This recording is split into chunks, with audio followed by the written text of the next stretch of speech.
Okay, so we're going to show you how to cut off this outer rim here on the Gama seal lid, the way that I make them for the deck hatches for the kayaks.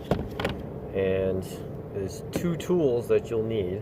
Really, you'll need one, but I'm going to show you the two different alternatives. One of them is just your regular old flush cuts from, I get them Harbor Freight, I don't know, $3-4 with a lifetime warranty, or a regular old knife.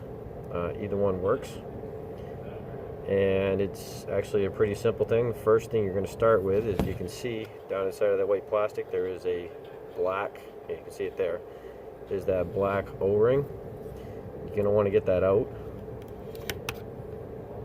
You don't need it, and I haven't figured out a good use for it yet, unfortunately, but considering that this whole assembly costs, I don't know, $7, it's really not a huge loss.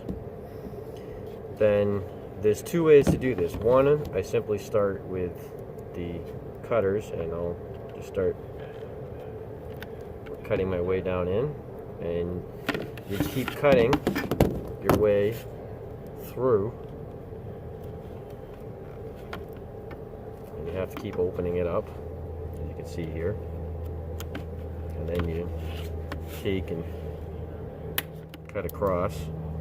And you get a bunch of little squares like this, and it takes you forever, because what you need to do is you need to cut this thing off flush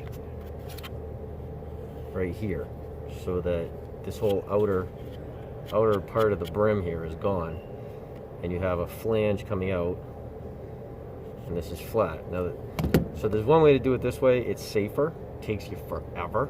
I've done it that way, because you're gonna have to keep cutting these little notches out, just like you see here. Keep making it bigger and bigger, and then cutting your way around. And you have to keep notching and notching and notching. The other way is simply take the jackknife, stab it in, and if you can see, look at the angle right there, you can see the tip of the knife is in, and it's up against the bottom of that flange because of the distance I put it in right there. And then it's simply take the knife and just do this. Yeah, it's better if it's one that doesn't unlock on you like that.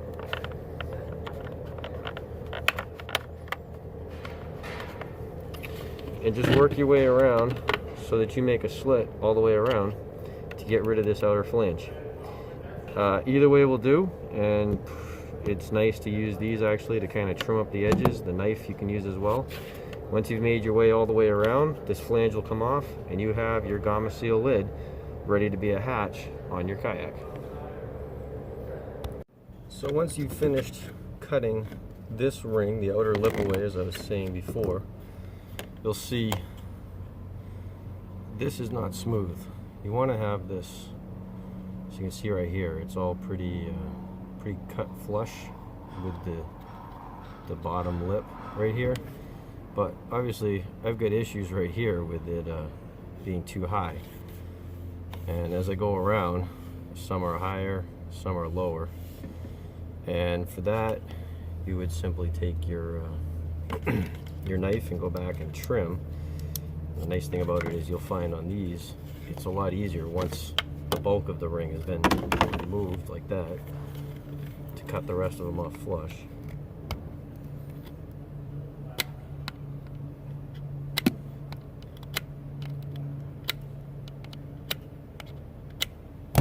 So I got it so that there's really no lip right there, and just keep working your way around.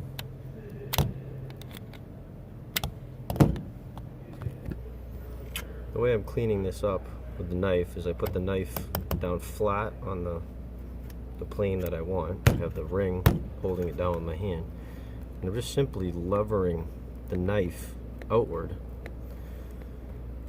to cut off this part that I didn't trim correctly. And I can even go back and get some of the skinnier things that are left, so that I get a nice flush cut off as I go around. And the final part of preparing this is get yourself a razor blade with a nice sharp tip, new blade, whatever you need. And simply, you want to make some cross hatching because this plastic is super slippery. Nothing really sticks to it very well. But the whole idea, you want to give it something to hold on to. It's called giving it tooth when you're dealing with paint. So in this case, take your razor blade, and I just made a, if you can see it there, yeah, you can see it, there's a diagonal line. Just do that in a repeating pattern.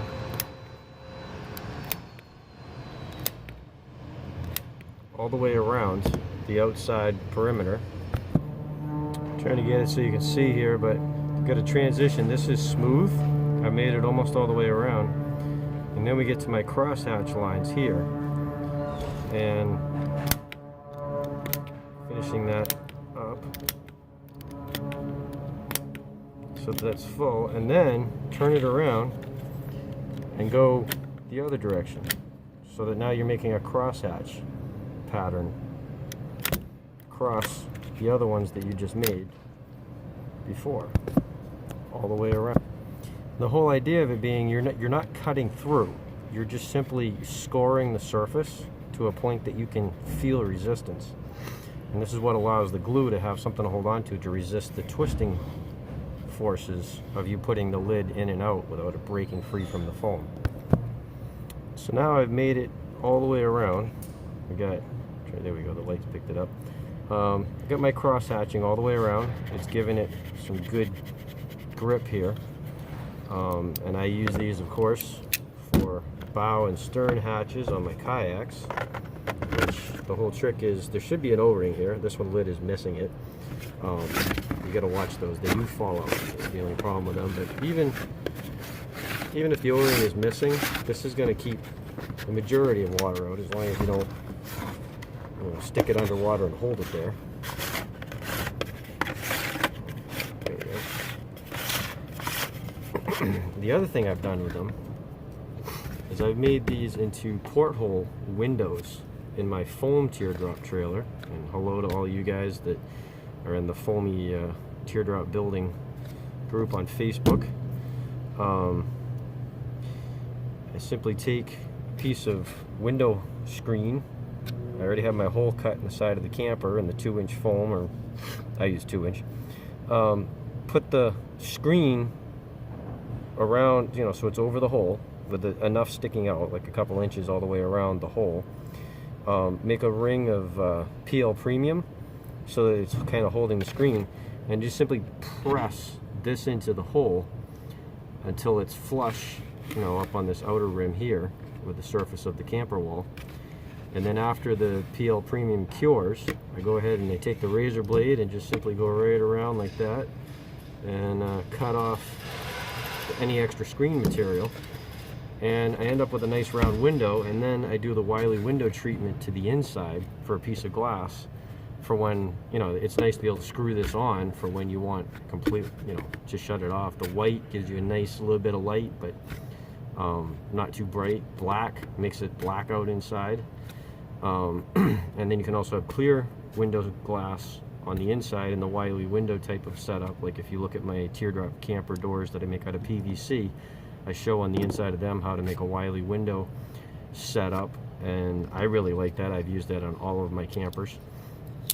But these are rather versatile, and for $7-8 you can't go wrong. I mean, you can't touch another window for that price. You can't touch a hatch on a kayak. So there you go, the Wiley, or no, Gama Seal deck hatch, or Gama Seal porthole.